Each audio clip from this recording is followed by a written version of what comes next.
and welcome to the MyWhoosh Sunday Race Club. With 4 race starts, we're going to start with our Category 4 riders, then 3, 2 and 1. Our riders lined up in yellow, that is our Category 1 riders. In green, our Category 2. In blue, Category 3 and Category 4. These women have started fast and they have started hard in this Category 1 race field for the February qualifier number 1 on the MyWhoosh Sunday Race Club. So Maria Santiago is pushing on here. She's got 7 seconds on the group behind. So Lansari and Cordero and Para Olsen and Fernanda Reynard are the ones in the group behind. Para is the rider who is now putting the attack in, and the response is coming from Lanteri behind. Lanteri had been out in the front, but Para is the rider pushing on here. This is constant action on the front of this Category 2 race today. She's decided now's the time to attack Category 1. She's had enough of this slow ride. Bauer has gone on the attack. She's gone past Gallego as well, and she's got 2 riders in front of her. Wow, she is pushing on, and she is pushing on hard now because Antico wants to win this race as the gradient eases off a little. Cordero's got 100 metres to go. She's going to see that finish banner. Cordero is going to take the win in this Category 2 race.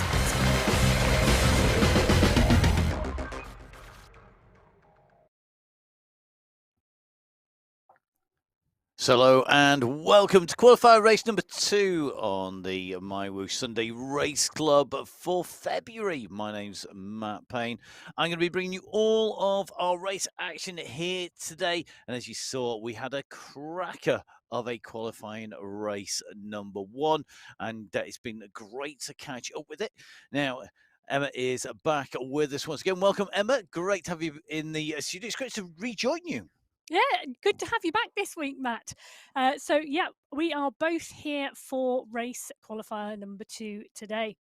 And it's going to be a real fast race to start off with, followed by a massive climb at the end, which I'm really looking forward to if our previous men's race is anything to go by. Do you want to take us through the course, Emma? Yeah, so today's race distance, 35 kilometres with an elevation of 633 metres. Now, 2/3 of that climb comes in the final Category 2 climb today, where the women will find the checkered flag right at the top. That final climb is 8 kilometres in length with an average gradient of 5.1%. Now, it is not constant. There are steep segments on there, and that climb coming at 27 kilometres into this race today. Now, the rolling lands, and I say they are rolling lands because that is exactly what the riders will face before they get to that climb. Rolling gradients with some steep sections in there as well, just to spice things up earlier on. Now, 7 segments today will give us some times and some indications of the racing along the way. It will indeed. The discrete snapshots giving us those time checks through the course. We have our 4 categories lined up. Category 1 in yellow, Category 2 in green, Category 3 in blue, and Category 4 in red, who are our first race starters. They get the advantage of setting off and away out onto the course first, and 15 minutes behind will come category number 1. So category number 4, do you want to take us through our race field, Emma, because we've got some really quick riders down here? We do indeed. So wearing those red jerseys of Category 4 today, the only team we have in the competition is Fire Girls, represented by Giraldo today. Now, joining Giraldo on the start line are 16 other riders, so 17 riders on the start sheets today in this Category 4 race. Now, Vink is in here, Tanningen, Koking, Gallego, Agudelo, Fernanda and Barco Ossa as well. So some really class riders. And as we saw throughout January, 9 different riders made it into the top 5. So an absolutely packed field. Yep, very competitive race field. So the very first of our women's groups ready to leave the start line. We're into those last few seconds, and then the riders are going to be away. Who's going to get the quick start? Category 4, go, go, go. It is time to get the pedals pushed and get out from this start and onto the course proper. Our riders will weave the way down and turn on to that roadway. At the moment, this group just about holding together. I think one starter just having to fight to get back in touch, but we are now down on to the main course, coming down in between the trees and on the wooden walkway. So the Sunday Race Club up and away. Yeah, so Fernanda, Hyde, Madeira, Giraldo, all pushing on at the front of this group now. This group settling back down after that fast start. In fact, that rider who was just off the back there on the start, just pushing on and coming back into that group as the pace steadies within that first 30-second fast start. So this Category 4 race field now all together and rolling really nicely out and around on this course today.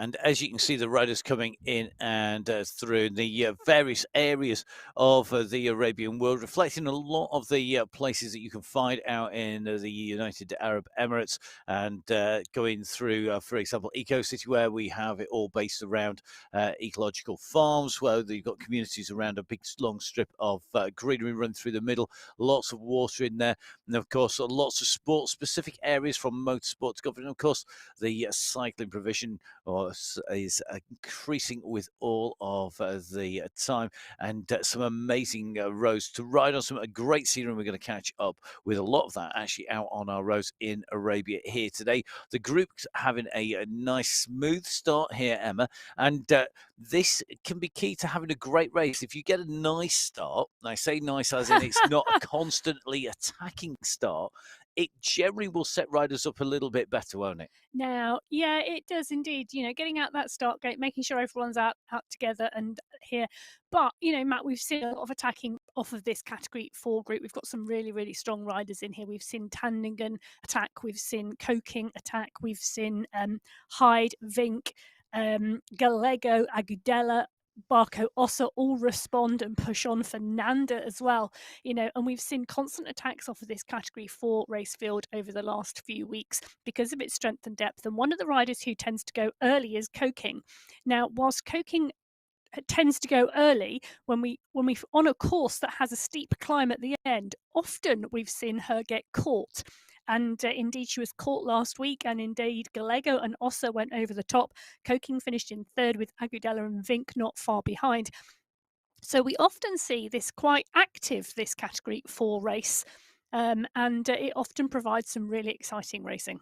And that's one of the great things, isn't it? By racing in these 4 different categories, there are people of a similar level that are people are going to have different styles. So, and that is how it rides and how our riders respond and what sort of race you're going to get. And of course, you then add in the differing terrain, as Emma said, rolling terrain to start off with and going into that final climb will change how people approach this, whether they are in Category 1, 2, 3 or Category 4. But the Category 4 group rolling out nice and smoothly, and just a little bit of a gap forming in there as we see the front push on and a little bit of a group forming behind in Category number 4. But let's jump in with Category number 3. They're going to be our next set of riders who are going to set off down away from the start pens and out on to the course. So another packed field here, and another field with some really exciting riders, Emma. Yeah, it is indeed. So we have one team in Category 3 wearing those blue jerseys this week. So Team Golden Light, represented by Light. Indeed, but 14 other riders on the start sheets today. So 15 riders in total in Category 3. And last week, we saw Antico take the win. She's back on the start line today with Fioroni. Lopez is in it, Ochoa, Garcia, Zabala, Giuliano, Quintero, Barco. All of these riders really, really strong. And again, looking forward to a really good Category 3 race today. So our riders are lined up. We're into those last 30 seconds, and they'll soon be away in Category number 3.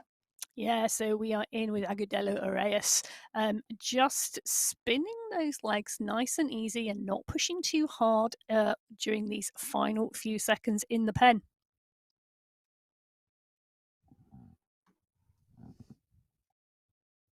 So that all changes as the countdown comes and the go happens. And these women away in this Category 3 race under that start banner for qualifier race number 2 in February today.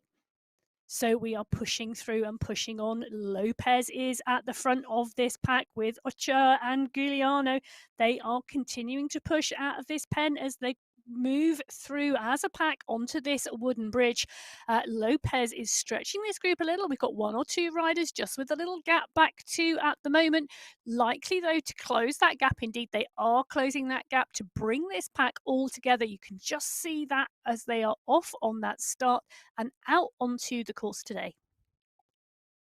So really interesting that we've seen the same dynamic. We've seen a pack start to move clear and then 1 or 2 riders chasing to get back into the group here on MyWhoosh on Sunday Race Club in categories 4 and category 3, which are our 2 categories that have now set off. So half of our race categories out onto the course and able to try and extend their lead over the last groups to go. Categories 2 and 1 will set off in that order, but they have got to wait, and they will then be in a position where they need to chase down all of the riders in front if they want to be the very first rider over the finish line, which is not always the case, is it, Emma? No, but it's interesting, isn't it, that Category 4 and Category 3 start. Now, I think some riders expect a hard start, but very quickly for it to settle back, and having a more consistent start off the start line will allow you to bring that back onto the group.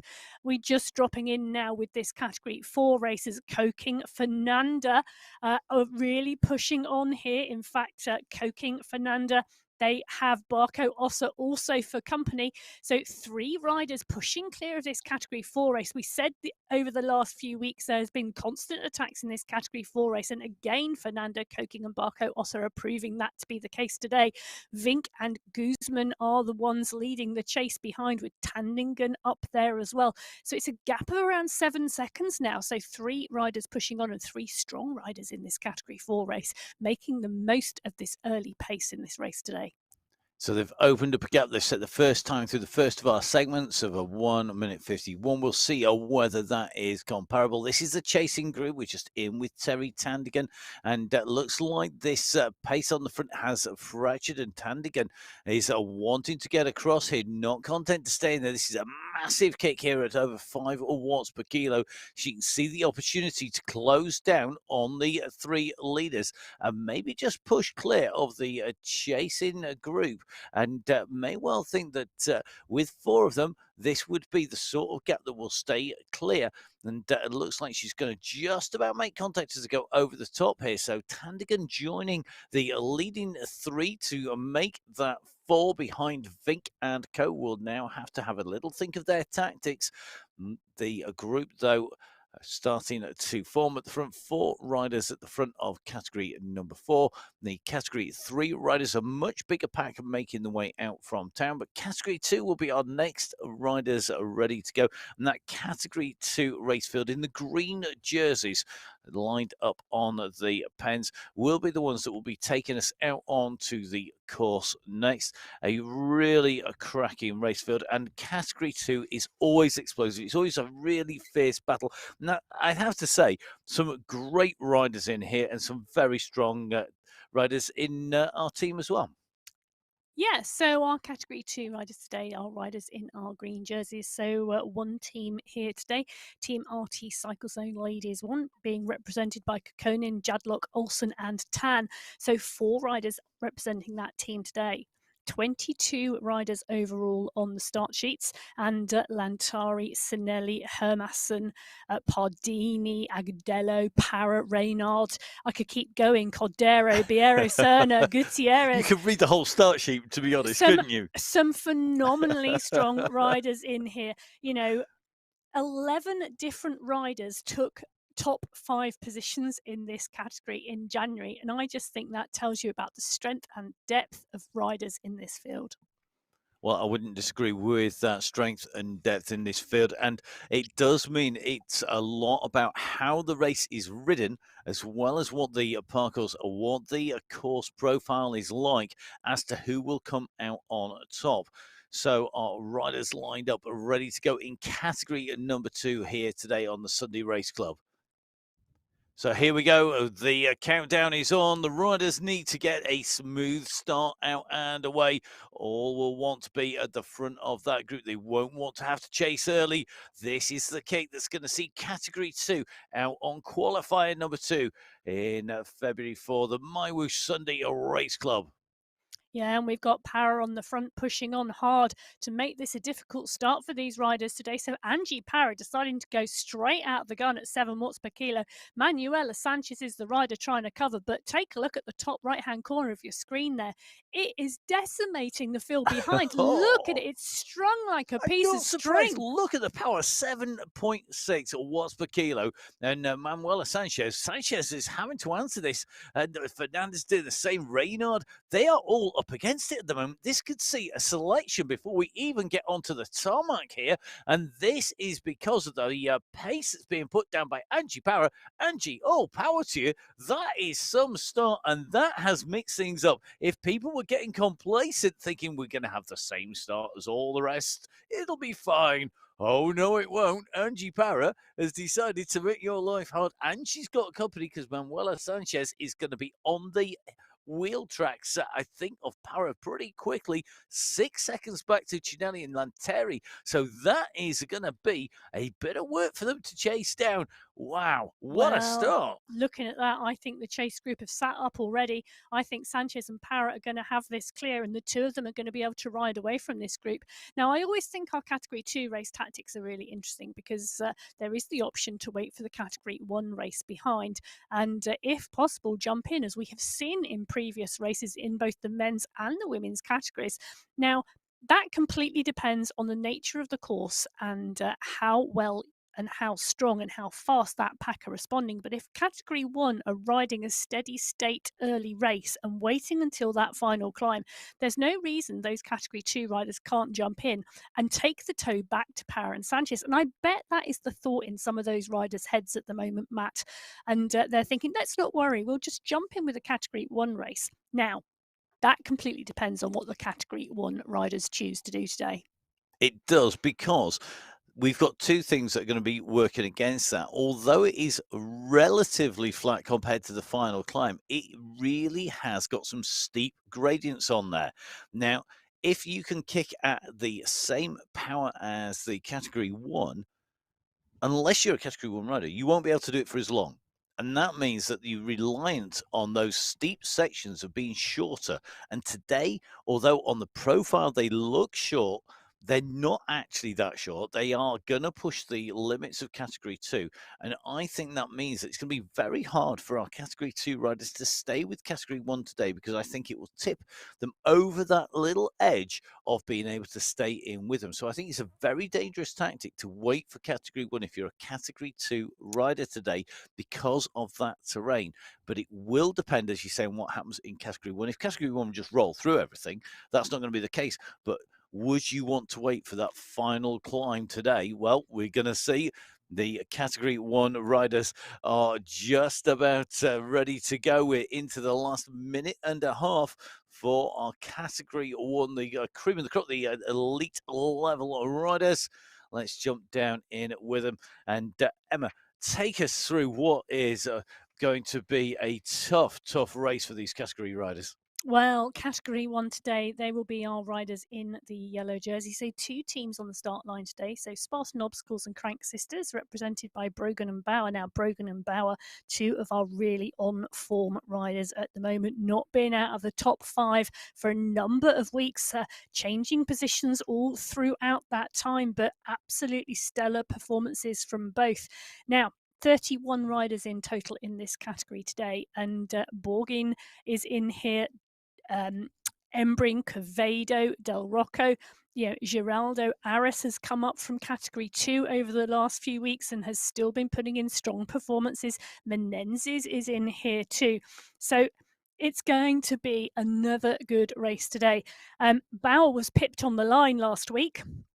It's going to be really interesting to see whether she can take the win today or whether someone else will do the honours. Well, let's see who's going to take the honours today. Our riders ready for race start. So in with Jacina Menendez, just turning the legs over on the start line, awaiting that countdown from that yellow banner.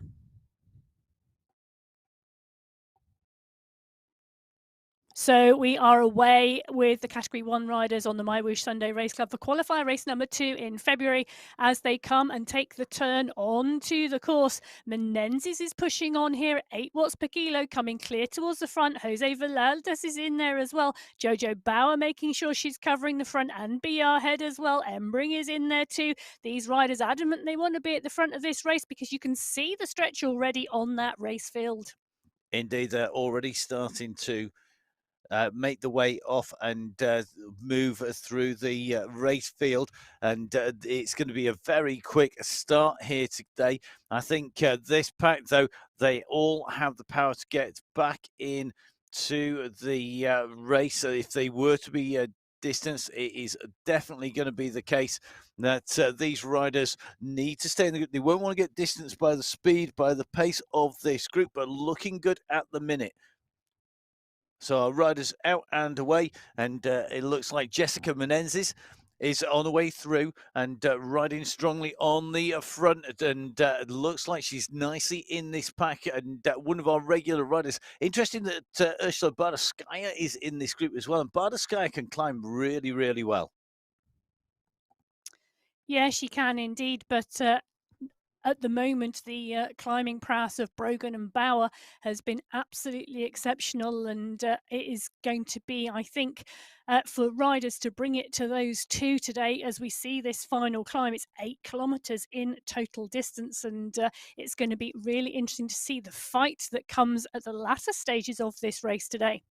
So a lot of terrain on the way through. We're going to be going through town. We're going to go through the desert. We're going to make our way back into town. We're going to go out onto the mountain. I mean, the Jebel Hayes, where you are for the finish. I mean, this climb, it's on the border between Oman and the UAE in on the globe, and it is actually the highest point actually in the whole of the UAE. However, it's only part of that climb that we're going to do today. And it is a really exceptional, really fantastic place to go and visit if you're going to do that. Today, our riders, well, they're going to have tough stuff out there. You can just see our race lead at the moment, right-hand side.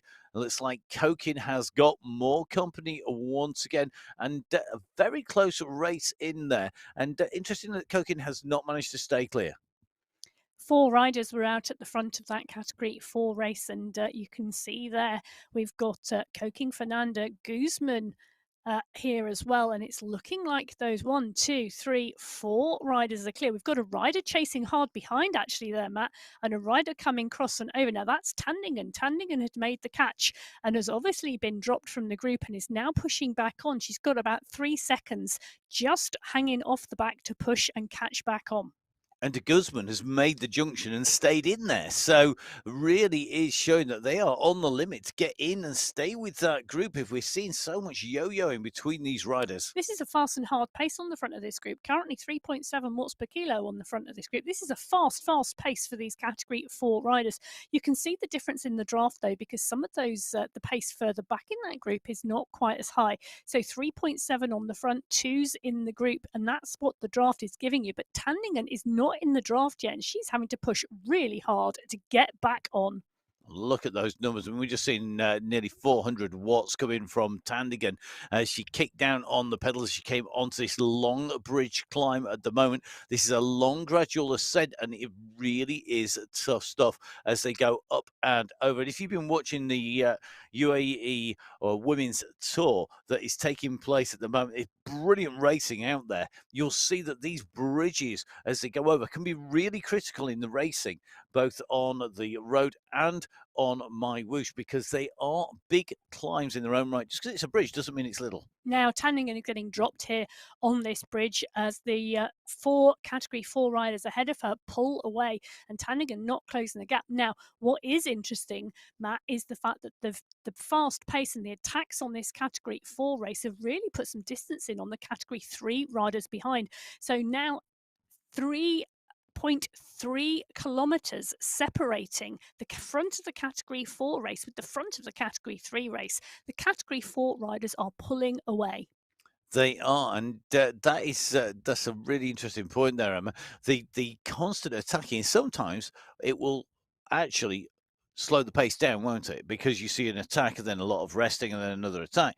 But that pace is just staying hot. Meanwhile, in category number one, well, it's one big group going through the start of the banner, the first of our segments, which is 1 kilometre long. This group, though, are all the way across the road, so the pace is not high enough to string them out at the moment. No, this pace is really, really comfortable. And this group saw a really easy start as well last week. So Kavedo at the moment, current heart rate here, 157, current watts, 2.7 watts per kilo. Now, 2.7 watts per kilo for these category one women is almost a recovery ride.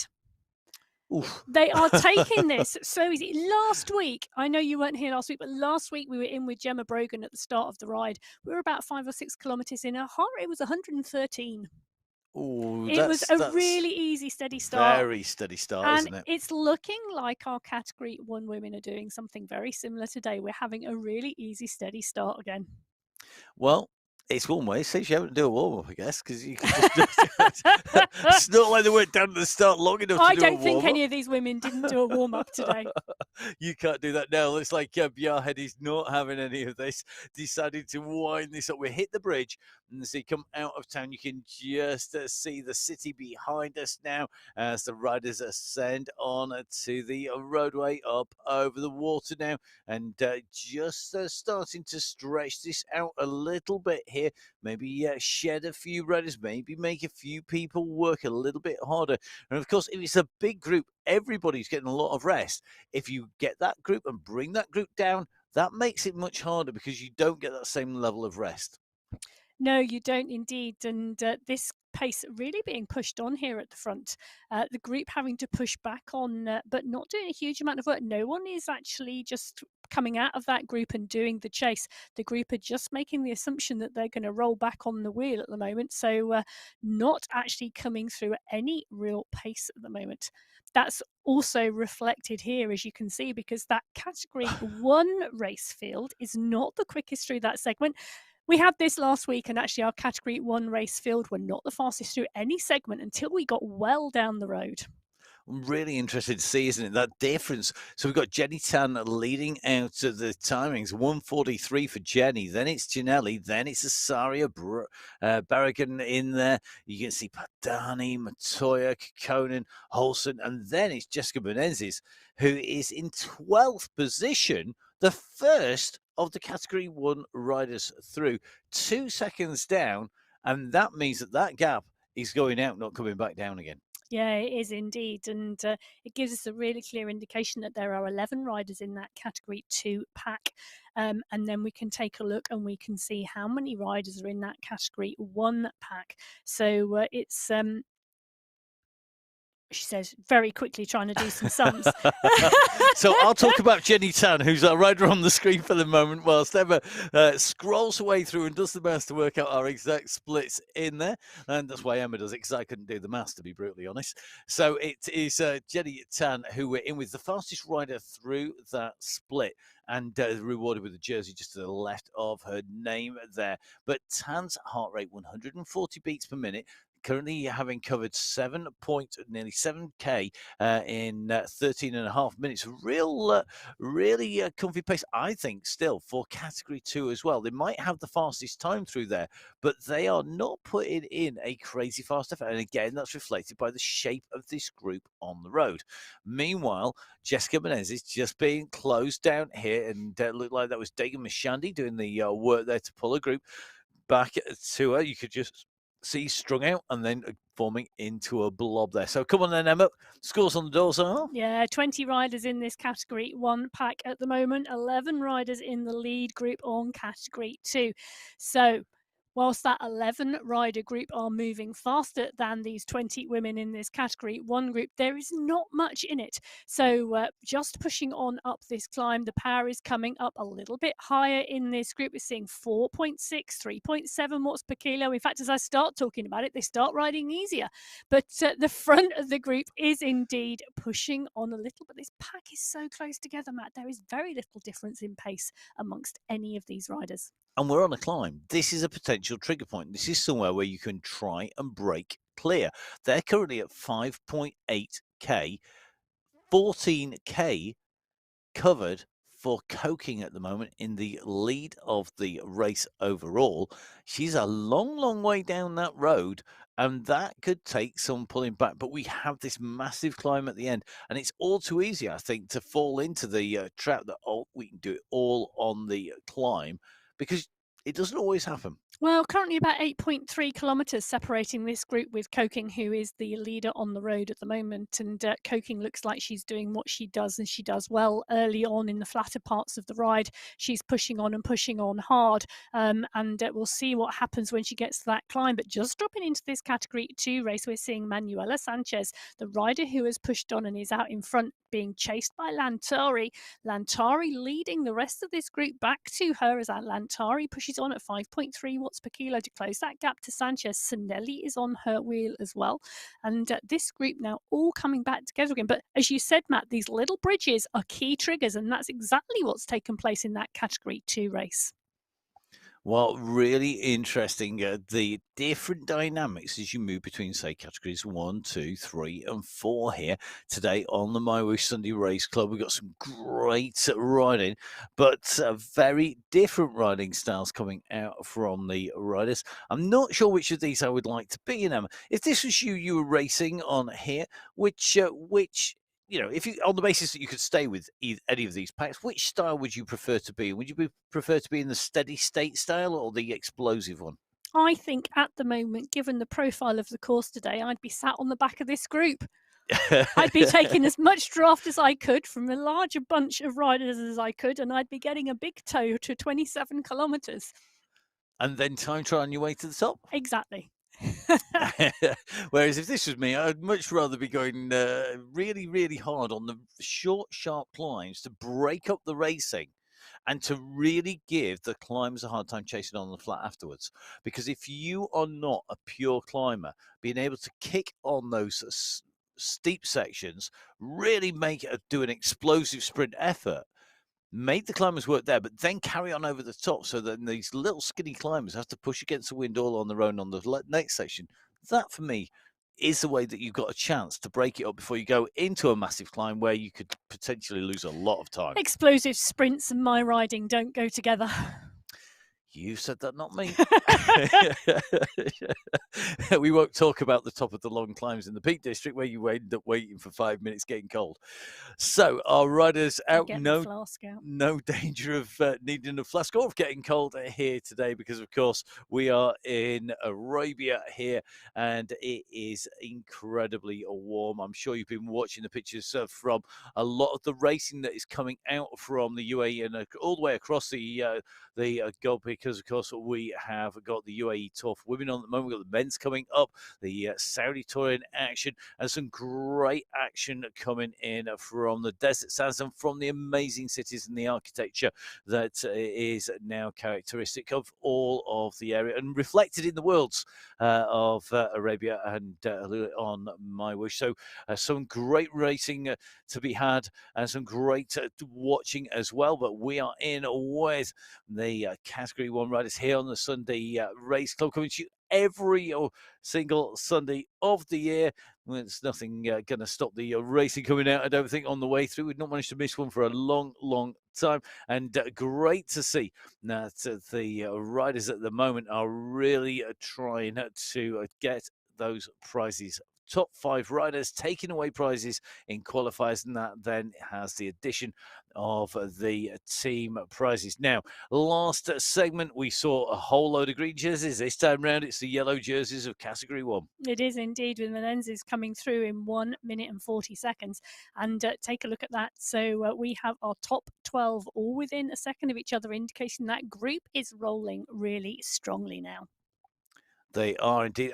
Really interesting to see who's made this 22 rider selection, who is sitting up near the front of the pack, because we're not really seeing anybody rolling for a long way back to a long way forward. And all of those people who we would expect to be in there are sat in there. And I think because of these big bridge climbs, you can't afford to be too far back in case there is a split. Well, I tell you what's interesting behind is we've got some real action in some of the other races when they went through this segment. So in our Category 4 race going through this segment, Ella Vink was putting down some huge power, obviously, to try and close a gap because she's been awarded the 22nd fastest time, just 8 seconds slower than the Category 1 group going through. Now, to put that into context, Koking was 9 seconds slower than that, and Fernanda and Guzman and Barker. So, really interesting to see. You can see the dynamics of the racing behind lower down during those early segments. And we're seeing Kokkonen now just pushing on here at 4 watts per kilo as she came around that turn. She's got a big bunch of Category 2 riders behind her. But I think Kokkonen just not happy with this pace just sitting as it is at the moment. And I think it could well be that with us having the big climb of the Jebelhaze at the end, it's going to get very, very steady state till we get there. I don't think we've seen the attacks, but let's see what happens when we hit some of these climbs. We're going to have a little bit of a drop and then a kick back out again in a moment. Let's see if that changes the dynamic in Category 2 on the left-hand side. On the right-hand side, you can see we're on our way off the top of the bridge and picking up pace at 57, now 60 plus kph. Yeah, but this Category 1 pack is still 2.5 kilometres behind that Category 2 pack. So, really representative of the fact that distance is not really coming down at the moment. Both groups not rolling far off each other at the moment in this race. So, we're seeing at the front here, this is the front pack here. We've got Bjarhead in here, Bardeskaya in here, Brogan, Borgin, Quevedo, all in this group. Embring is in here too. Now, off the back of this group is Rossi and Lopez. They are now over a minute behind. But this group rolling well, but not a huge amount of pace in here. Look, Karana is on the back of this group at 1.6 watts per kilo. So able to hang into that group, taking the toe off the back. This pace not moving hugely at the moment.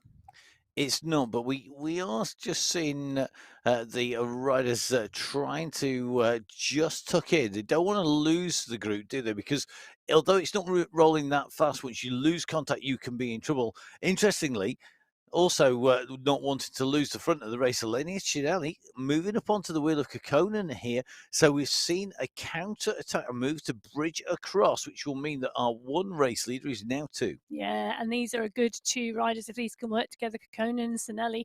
Hermassen, I see, is on the front behind, but Hermassen and Sanchez and Olsen, again, really strong riders. Pardini is in there as well. But at the moment, none of those riders looking to want to attack and cross that gap. So Sinelli clear out front.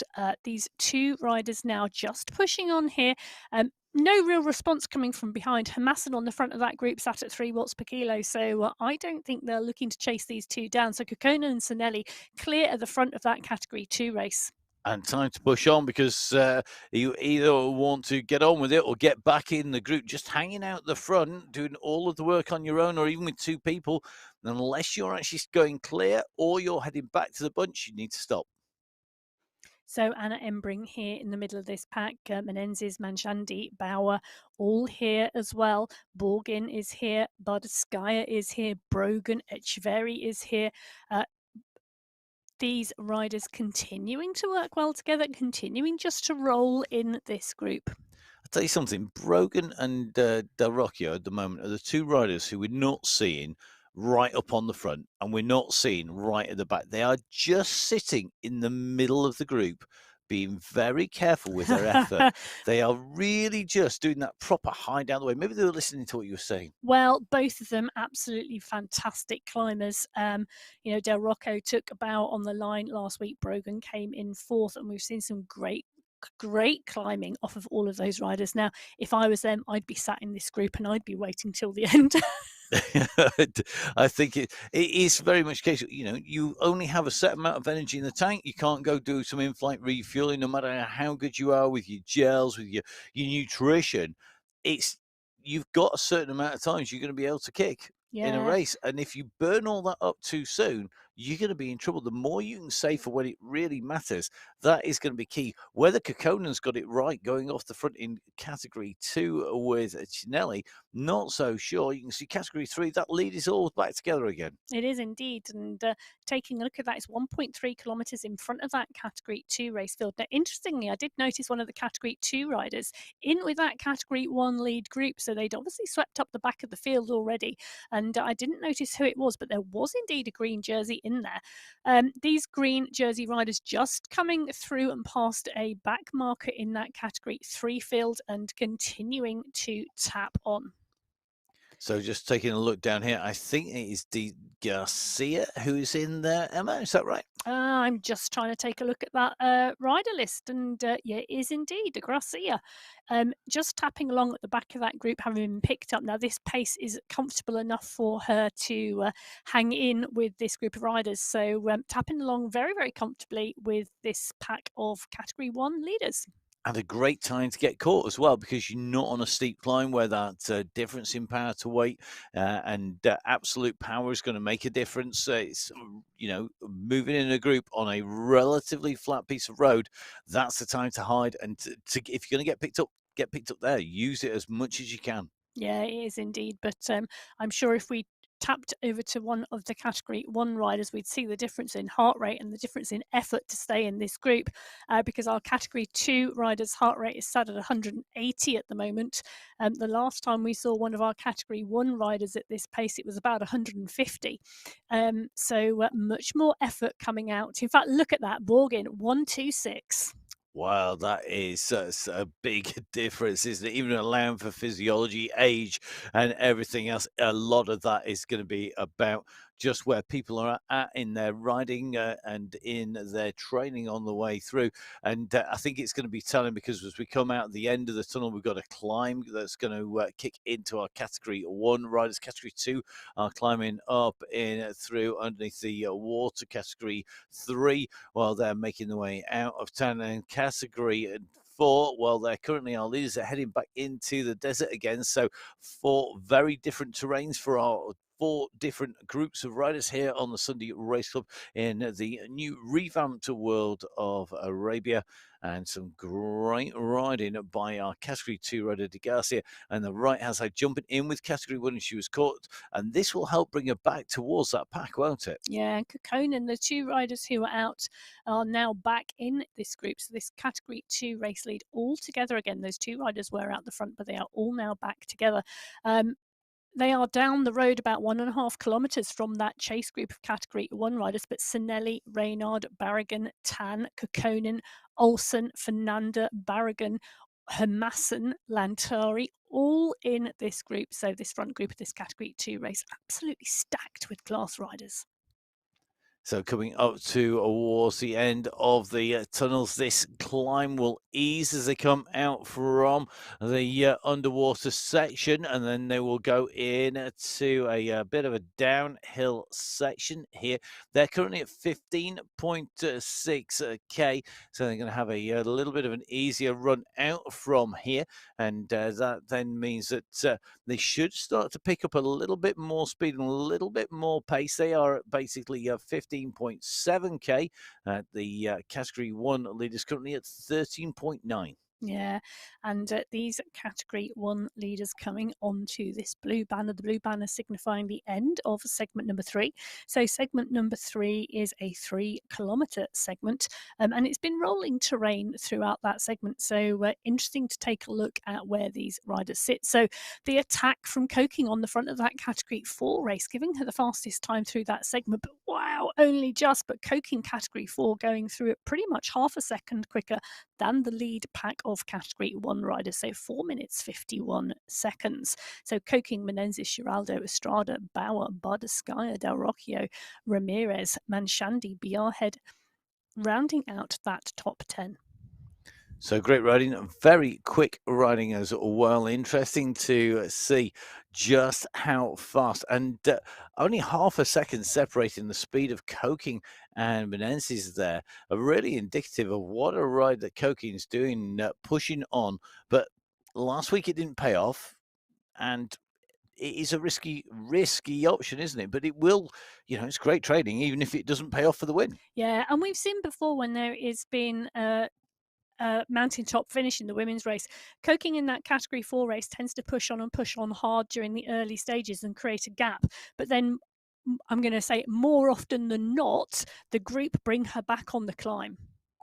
And that is all about getting a little bit of pace, then, isn't it? Just trying to give yourself some sliding room. If you're not going to be the fastest up the climb, get some sliding room in there. And it does pay off. I mean, I remember back to watching the Tour de France very early on when we were back, and it was Eros Poli who went off on a stage up over the Ventoux. He went and he put such a long way in. I think at one stage he had about 22 minutes on the riders behind on the ground. That's how far behind the group were. But then he went on to the big climb. He lost so much ground. At the top of the climb, it was down to literally single-digit minutes. And then he managed to hold them all off on the run down and the run into town. I mean, honestly, the guy was crying his eyes out as he went over, like, not a surprise. But it does pay off sometimes. He went for that, just get some sliding room, and that's what he tried to do. Got to be able to get a big enough gap, haven't you? And that is the challenge. If actually your best asset is your power on the flat, and you're not a great climber, you've got to be able to put enough distance in on the flat or in the rolling terrain as we've got today in the first 27 kilometers, so that you don't get caught back on that climb. And that is going to be key, because Coking got enough distance, and she doesn't have the descent and the long run into town to worry about. We finish at the top of the climb today, so it may well be that she's going to be able to put that distance in. We'll see when we get a bit further down. Remember, 35k, the total race distance at the moment. You can just see we're coming up to half race distance for the riders in category 2, category 3 and 4, much further down the road, nearer to that, on the way towards 2/3 of the way through. Yeah, but the heart rates of that category 1 and category 2 race are telling us a story. The category 1 pack and the category 2 pack are having a really steady state ride at the moment. I think that category 2 pack are awaiting the category 1 pack catching them, and the category 1 pack don't look interested. So Brogan's heart rate currently 135. We were in with Sinelli in the category 2 pack, and her heart rate was even lower. So really steady state riding from these two groups. Look at that, Sinelli, 113, but she's doing 2 watts per kilo at the moment in that group. These category 2 riders capable of doing a lot more than that, and we'll see a lot more of that out of them. But likewise, Brogan, 2.5 watts per kilo, heart rate currently 130. These 2 packs are not moving quickly. We're looking at about 1.6, 1.7 kilometers separating them at the moment. Yep, it's not a lot, and we know that Sinelli can climb. We know that she's a great climber. Brogan has taken some serious time out of people before as they make their way in. It looks like we're going to catch up with Sarasuk at the moment. So the category 4 rider just being passed there is Sarasuk. Good ride by her, just being distance on the way through. That pack sweeps in and through. So at the moment, we're heading in. We're going to be making our way on to the mountains at the end of the ride, but at 16.5 kilometers covered for the leading pack in category 1, there's still a lot of work to do to pull back the groups in front. Yeah, there is indeed. And last week we saw the groups stay out, and we saw riders not in category 1 take the lead on the road and cross the line first. Will it be a category 1 rider today that crosses that line first and takes the lead on the road and the win in the category 1 race, or will we see it go to one of the other categories today? Or will it be a scalping of the category 1 riders? You'd see it. It happens on the way through. It does happen. It can happen by fractions of a second. It can happen by big time gaps. Now, category 1 at 16.9k, 18.7 for category 2 at the moment, as they come rolling in very different terrain, but very similar gradient. Still hovering in the grey for the gradient up on the top right hand side of your screen, those little boxes. That is the indication. Both sets of riders just rolling through, and nothing really to choose in terms of effort, I think. 1.6 watts per kilo from Pardini. I mean, this is almost like coaching Saturday morning kids, and having a slow race. How slow can you go? Not very slowly in my case. Didn't fall off. Not that I can say anything. I managed to blow a tire out on the set of rollers yesterday. So my bike riding skills, although I did hold it, I'll take a win for that one. But definitely going to be the case. I think that we should see some real explosion at the end. If you save this much energy, we expect the riders to go stratospheric when they go into that climb, and in part with an 8K climb, Emma. It's not a sprint effort, but it's not the longest climb, is it? No, so 8 kilometres, the final climb today. It's a category 2 climb, 5.1% average gradient, so 413 metres of climbing in total. There are some steeper sections and there are some slight downhill sections which either allow you to get a little bit more momentum or a little bit of a micro rest in there. But it is not, it's not the climb that we see in Wollongong, for example, when we look at Mount Pleasant, where the gradients at Mount Pleasant go up over 17%. It's not that type of climb today. It's a very different climb. It's much more constant, much more consistent, but we will see gradients hit 10%. For me, going to be really interesting to see if anybody goes before we get there. If you look at that course profile, we have the dip and step up Yeah. prior to it.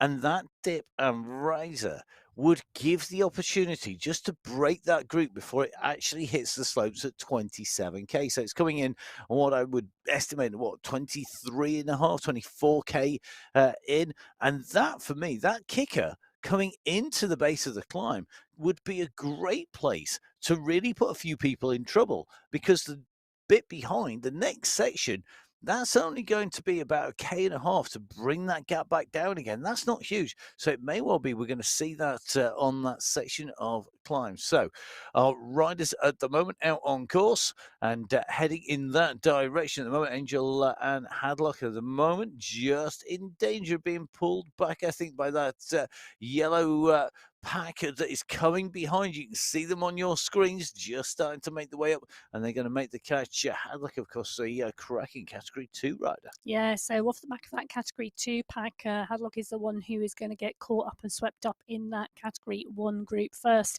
Now, I'm imagining she's going to try and sit on the back of that group as they come past her. The next rider down the road is Ochoa, a Category 3 rider, but she's over a minute down the road. So this Category 1 pack moving through steadily, coming up to 19 kilometres of this 35-kilometre race.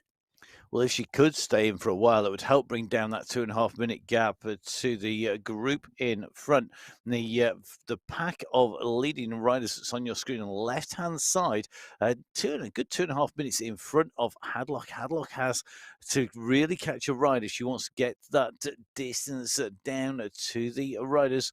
So going to be very interesting to see whether or not she's able to do that. So here they come. This is the big pack. This is where Hadlock has to get this right, get the catch right, and she'll be able to take some assistance on the way in and through. And looks like that Category 1 are going to sweep her up. She's got to respond. Just get that timing right. She won't want to do too much effort and shoot out the front again. She won't want to go dropping straight out the back. She looks like, to me, she's done a good job there. Yeah, and just going through that segment number 4, the banner, you can see that attack in that Category 4 race from Coking has given her the fastest time through this segment as well. So 3 minutes 27 seconds for Coking, 2 seconds quicker than this Category 1 pack, who we have already discussed are not moving really at a strong race pace at the moment. So Embring, Valedes, Quevedo, Gonzalez, Rua, Borgen, Giraldo, Manchandi, Del Rocco, Badskaya, Ramirez, Echeverri, all in this Category 1 pack and all moving strongly together. But Mary Joyce Coking, a Category 4 rider, absolutely head down, time trialling her way off the front of that Category 4 race. So still plenty of distance between Category 1 and Category 4 leads at the moment. And just back in with our Category 1 riders, making the way along this sloped section at what is 19.8K into the route. The next kicker comes at about 20.5k, and it's a bit of a steep slope to go up and over, and just seeing the category 1 riders heading that direction. Category 4, the chasers, Tandigan at the moment still losing time to the leader in that category, which is Coking, and it's a chasing group that's on the left of your screen at the moment. They're at 26.3k. Yeah, and 26.3k, Tanningen, De Guzman, and Barco Ossa, those three chasers. That was a group of 4 riders, if you remember, out the front of that Category 4 race.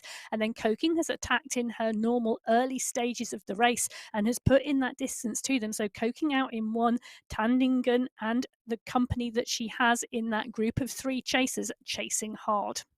So that's further down the road. Whilst back down the road, Santiago is attacked the front of the Category 2 race. So Santiago has attacked Category 2. 34-second gap now. Lantari, Pondini, Olsen, Tan, Kokkonen in the chasing group. She's got a 30-second lead now. Where did that come from? That was a huge gap. She's gone off out of sight, out of mind, gone off down the road. And I'm not sure this group are going to be aware that she's actually headed off and away. Because if I was in this group, that's the sort of time gap I would be worried about. And Santiago is going to be coming into this climb at a fair old gap at the moment on the front. That is going to make a big, big difference. And I think we're going to have to see a bigger response. I mean, look at Santiago, 4 watts per kilo versus this group that are rolling at about 2.5 to 3. Yeah, they are indeed. And that's an interesting one, isn't it? Because Santiago is absolutely adamant she's moving on and utilising the back markers from the other races well, I think, because we've got a Category 3 rider in there in the mix too. Estrada just pushing on a little bit. Okay, we're 20k into this race, Estrada says. Let's start to ramp the pace a little. So Estrada is the one pushing on at 4 watts per kilo, covered by Bauer, covered by Manshandi, covered by Brogan. You know, these riders are covering these race moves now starting to come after we've gone through 20 kilometers of this race today. And 21k, this is the little bit of a climb that takes you up, and then we have a drop down into that dip before the step into the climb. So this is the final, the penultimate climb prior to dropping down into the low point of the course, just prior before ramping up again. So if this group stays together over the top, it will have plenty of pace and speed. Anybody being distanced just as we go over the crest will be in trouble, but it looks like this group is all together as we go over the top.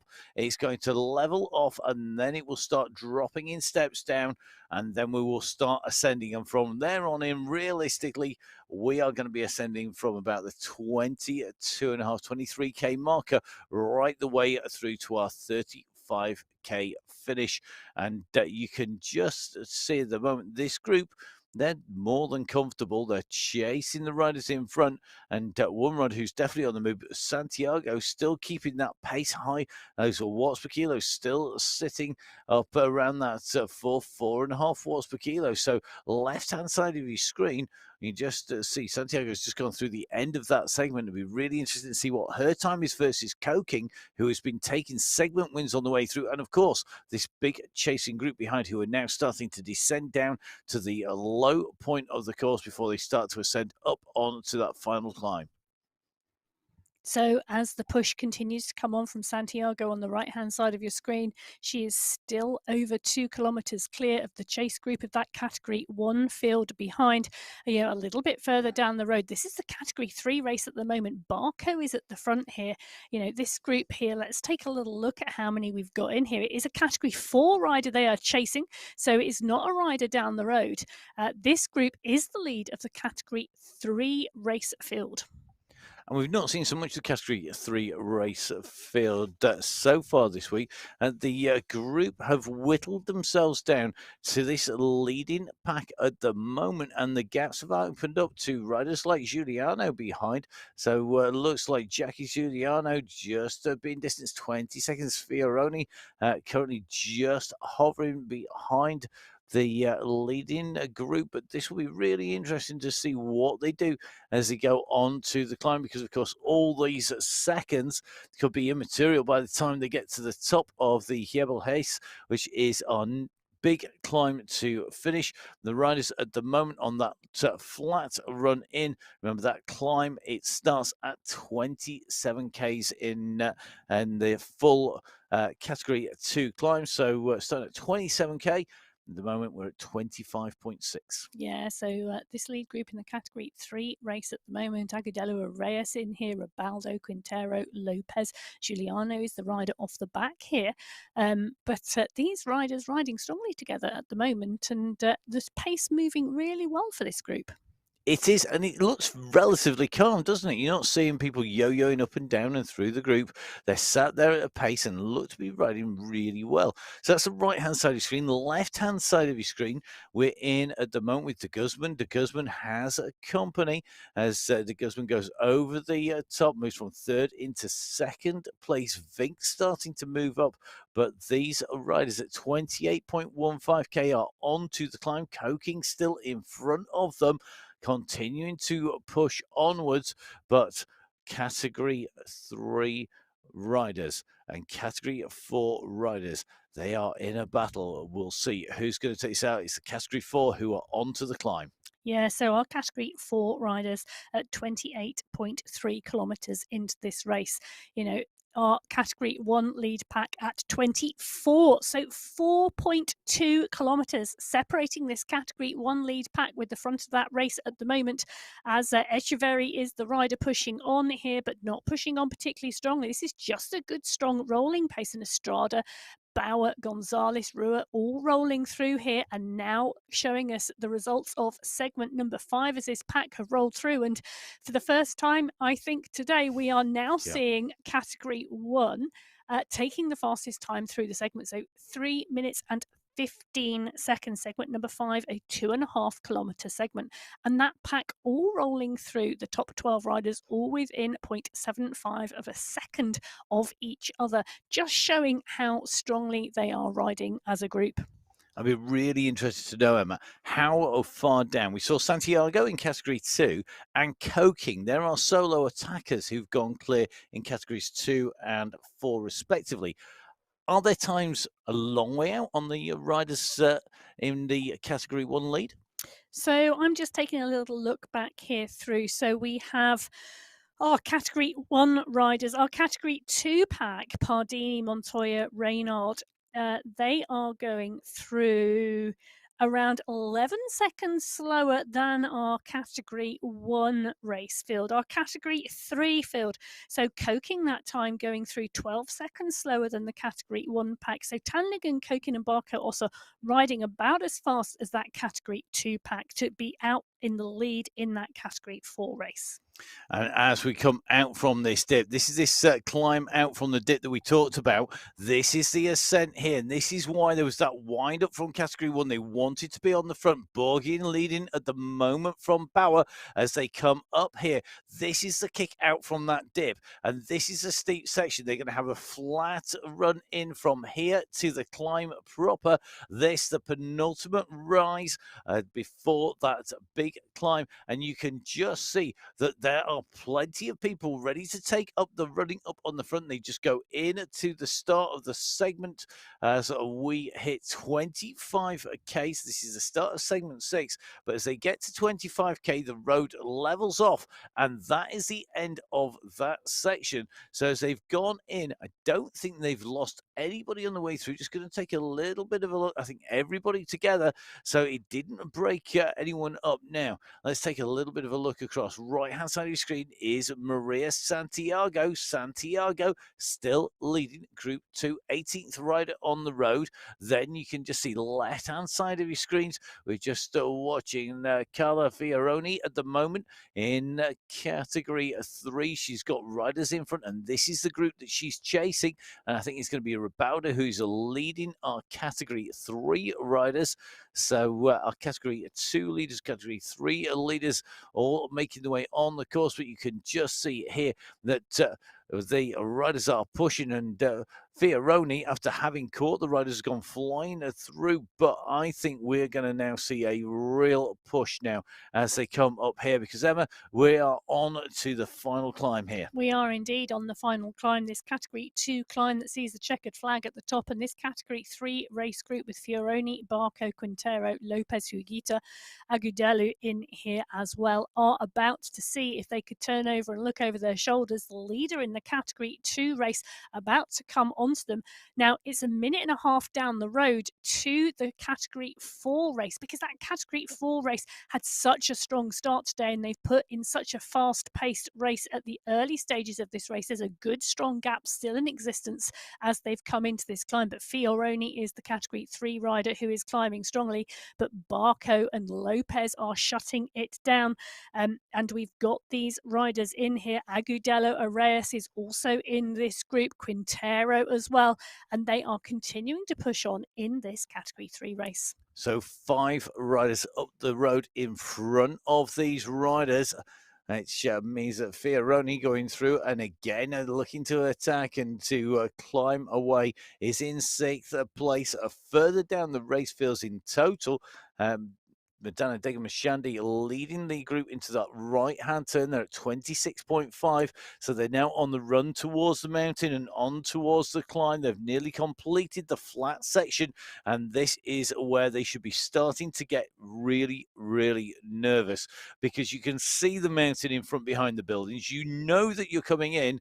This is where you know that it is make or break time, and you're soon going to find out when you hit those slopes, and that's what we can see in Category 2 on the left of your screen. They are on those lower slopes at the moment. They are climbing their way up there at 4%. It's going to continue to kick on its way up there. Category 1, they're not far away. No, they're not. They're only about 650 meters away now. That gap has been closed quite dramatically over the last 5 kilometers. And this large pack of Category 1 riders have been pulling that Category 2 pack slowly but surely now as they all come together onto this final 8-kilometer climb of this race today. Well, this slopes of the Jebel sees lots of action. It's a great place, and there's loads of activities. Everything from toboggans to the world's longest zip line in the world is on here. It's nearly 3K long. You end up at 150 kilometers an hour. It's blisteringly fast on the way down. Who's going to put the pace in? They're not going to do 150 kph up this climb. That is for certain, as they make their way up on to the mountain. And you can just see everybody is giving it some serious power now. Bauer on the front, 6 watts per kilo, being answered though by that group. And this is a wearing down at the moment, isn't it? This is not a flat out attack. No, it's not. But Bauer is going at 7 watts per kilo. Borgin is responding 2 at 7 watts per kilo as well. These riders are all in this group, and they're all capable of putting this power out now. They've had a much more comfortable earlier start to this race, so all with fresher legs, and had attacks been taking place constantly in the earlier 25k. Well, a big run through. I think that's Brogan just rolling away up through towards the front. Bowers, who we are in with at the moment. You can just see this group are yo-yoing as they come up here. Riders moving up to the front, dropping to the back, moving to the front, just trying to get this pacing right. And it's often the case when you've done a long flat or rolling, you've not really been able to settle into a climbing pace for any length of time. It takes a little bit of time for some riders to just find the pace and get it just right. And I think that's what we're seeing here. We're seeing a real churn on these riders. We are indeed, and Bauer not putting the power down too much at the moment, making sure she's towards the front of that group, but not riding away from them now. A little bit further down the road, and not very far down the road now, is Hamasan, one of our Category 2 riders. That's the next rider for this pack to catch. The next rider they are going to see in their sights is going to be a Category 4 rider. So they are now on this climb, and they are now picking off the riders who are off the back of their own race fields. Listen, Hamasan, a great rider, but now now feeling the effect of being washed past by the tide that is coming, and it is the Category 1 riders who have the pace. And I think this is going to be really interesting when we see our final segments on the road today as we go up on to the climb 28 to 33k, the final segment. That's going to be really telling. A little bit further up, left-hand side of your screen, you can just see our Category 2 chasers. Now, remember, they had Santiago up in front of them. Just taking a look through, I can't see Santiago in them. I think she is up the road. She is indeed. Santiago is definitely still up the road there. In fact, there are a couple of Category 4 riders in between Santiago and this chasing group of Fernanda and Kokkonen. Manuela Sanchez is in here as well. Santiago is 20 seconds up the road. Now, doesn't sound like a lot. 20 seconds is a gap, but it's not a huge gap. And when you look at it, it is literally 150 meters in total, and there's riders in the middle to continue to motivate that chase group. And look at that, you can actually see them. So if Santiago turned around, she'd see that chase group behind, and she's seen the fact that there are a couple of Category 4 riders in the middle, but those Category 4 riders are about to be swept up as Santiago continues to try and push and win this Category 2 race. Well, it's one of those signs in the road racing, isn't it, when riders start looking behind or cross or try anything. You're just like, look ahead. In front. Keep looking in front. Don't focus on what they do. Do your ride. And look at that. Do not be an owl. No, definitely don't be an owl. So here we go on the way up the climb. Santiago at the moment is continuing to push in the lead of Category 2, Category 1 race. Yeah, wow, they are now starting to try and wind it up to start to drop riders. That group has gone down. Another big kick just gone off the front. I think that was Del Rocchio who just put a boot in there. Just going to take a look up at the front. It's Damon Shandy who's now trying to answer the Borgin attack. So it looks like it could be Borgin who's gone hard here. She was very quick to respond to a move by Bauer on there. But I'm loving the fact this Category 1 race is so close at the moment. And maybe by rolling in slower, it has allowed more people to be competitive for longer. Yeah, and I wouldn't be surprised if that was the case today, Matt, because actually they just got a very long warm-up today, and they've got an 8-kilometer race, and an 8-kilometer race is a very different one to a 35-kilometer race, and it would mean that pack should be more competitive on this climb, and we should see faster and more fireworks than normal.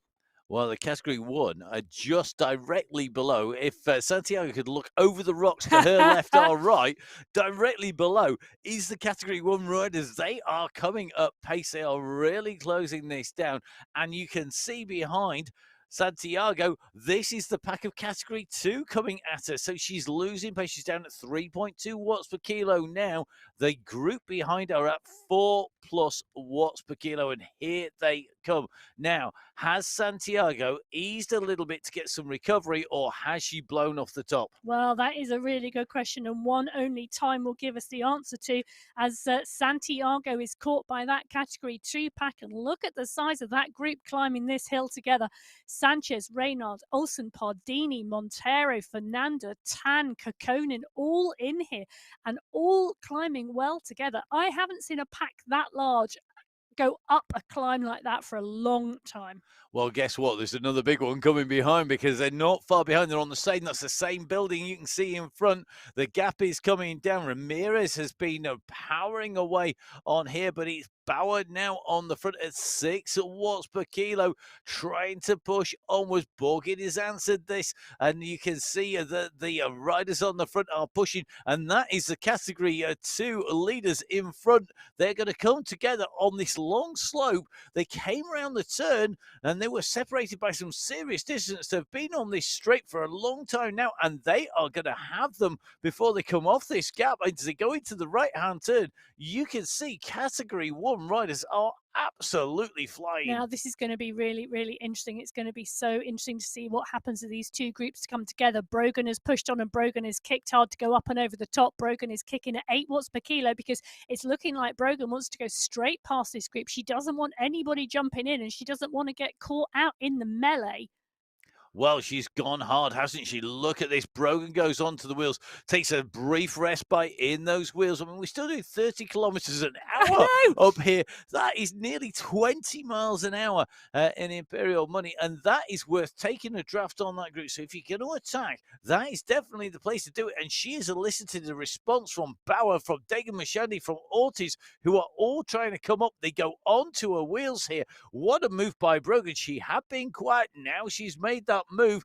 Bauer has come up on her to the wheels, and this has got to be hurting. Yeah, but look at the mess. Look at the riders all over the road. We've got Category 2 riders jumping in and pushing on. In fact, look at the Category 2 attack coming here from Barano Cerna. Cerna's gone up and kicked so hard she snowballed over the top. She's getting back into the group now, but Bauer and Ortiz, Estrada and Borgin, Brogan in here too.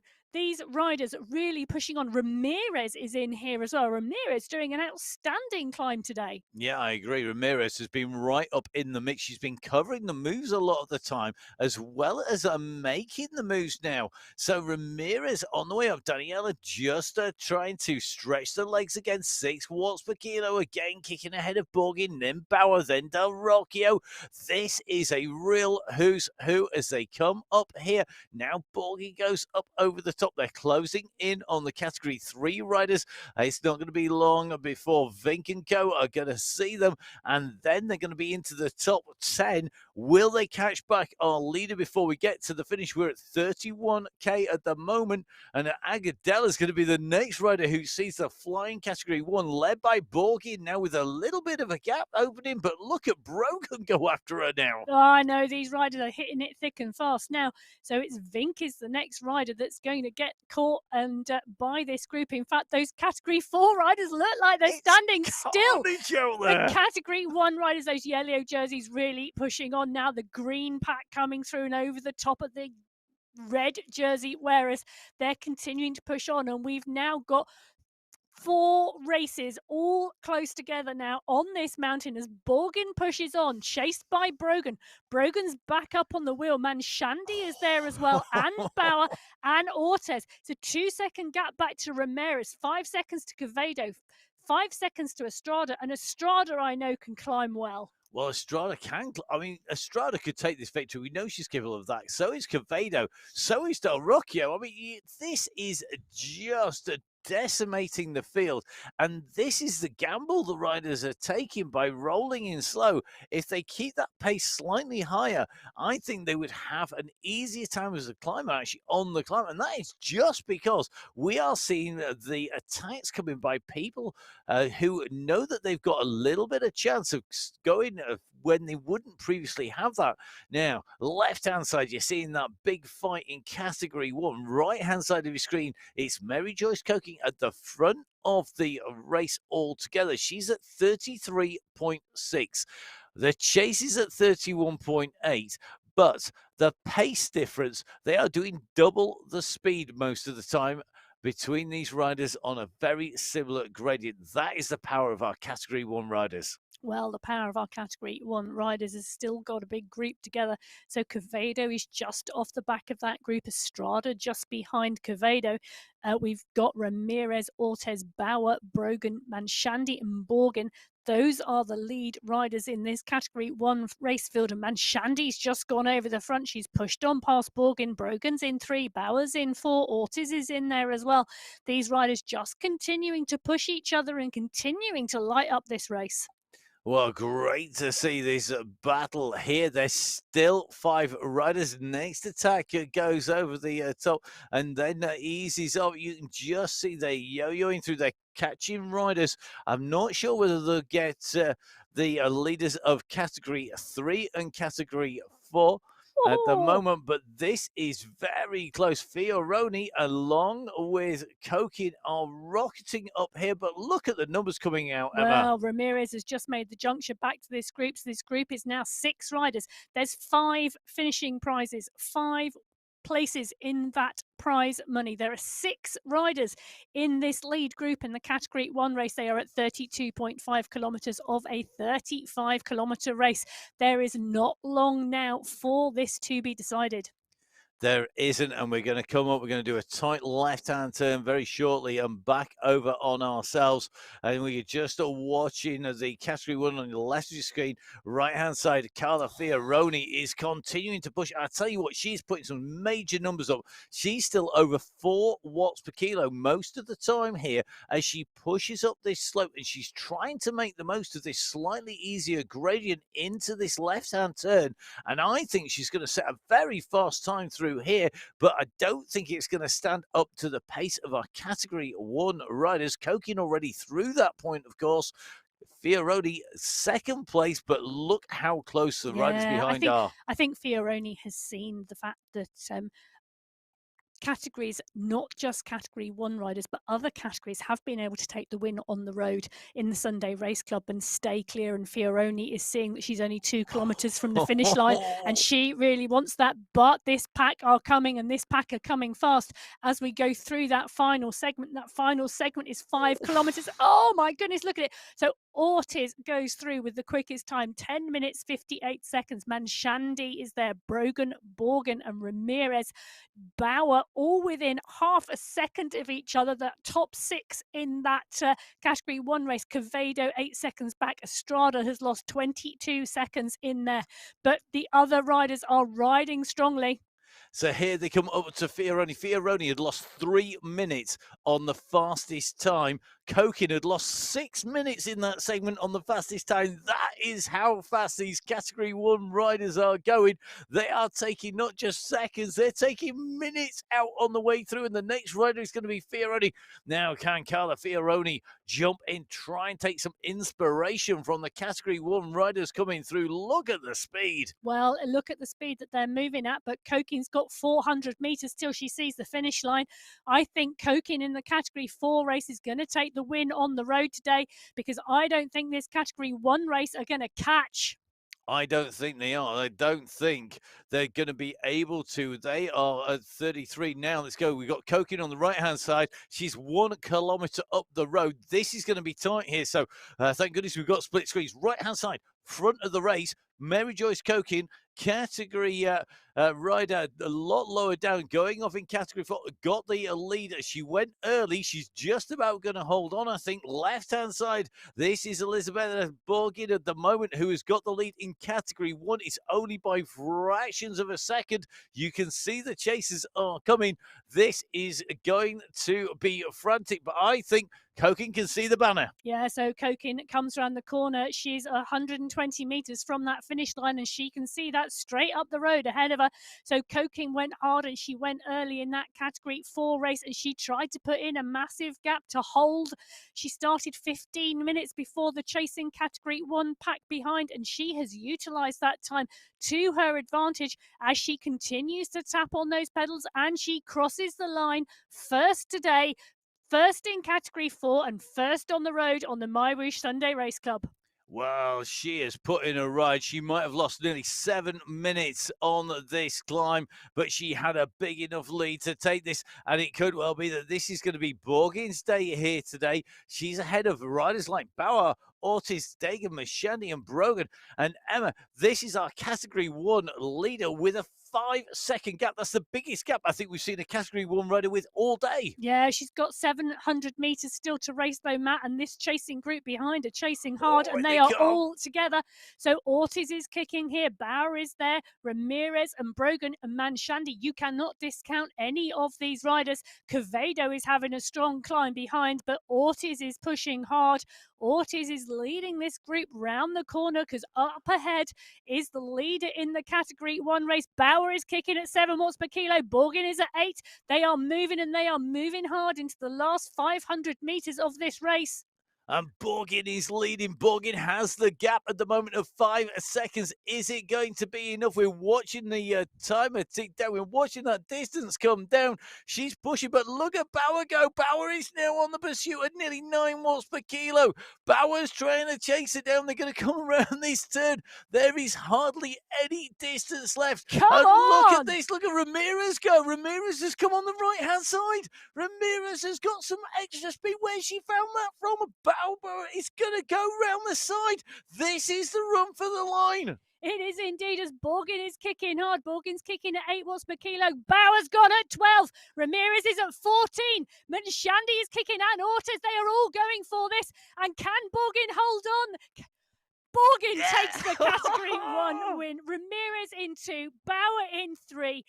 Ortiz in 4, Manshandy in 5, and I think that is Gemma Brogan coming in for 6th place today. Wow. What a finish to that Category 1 race. Tell you what, you can run as slow as you like if you give us a finish like that. My goodness me, what a race, a finish, what a ride. Let's have a look at the results while we try and breathe a little bit.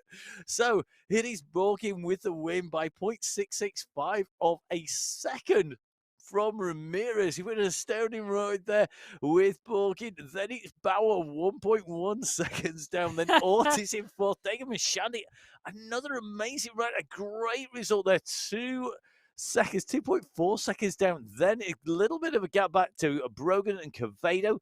Kogan, of course, the first rider across the line, but won't have the fastest time. She will drop down those standings. Now, this is going to be the leading rider in our Category 2. Oh, it's a fight for the finish. Yeah, and it is looking like, was that Fernanda who took that from Kekkonen, from Olsen? Let's take a look at these results and see. Yep, Osario taking that indeed from Sanchez. From wow. Oh my goodness! Look at that. Then Kekkonen, then Montoya. And how close was that as well? Oh, there is nothing in there. I mean, you look at that time. So that is Sanchez with a 9.848, a 9.959 for Barrio Serna, a 10.155 for Kekkonen, a 10.253 for Montoya. I mean, I'd say that's the top 5 in half a second. Oh, I tell you something, that is something else again. Well, the riders are coming through thick and fast. There's going to be some great finishes out there. If you want to catch up with the full results on the screens, then make sure you head to www.mywhoosh.com, where you can catch up with all the results. This is where we're going to be heading very shortly. It's been great to be joined by Emma here. Emma, where can we find you on social media? You can take a look on Instagram and find me at Biking Emma. Get in touch. Or, of course, you can always find us at Full Speed Events. And don't forget, you can catch up with me. It's at Matt Fix a Pain. But most importantly of all, make sure you subscribe to the YouTube channels and make sure you click on for whenever we go live. And, of course, some great updates from inside the teams that are supported by MyWhoosh as well. So those UAE teams that we look after. So some amazing racing here today. Got to say a massive thank you to all the team behind the scenes as well for keeping the show on the road and making sure that we can bring you all of the action. From myself, Matt Payne, and everybody at MyWhoosh, stay safe. We'll see you again next week. Bye-bye.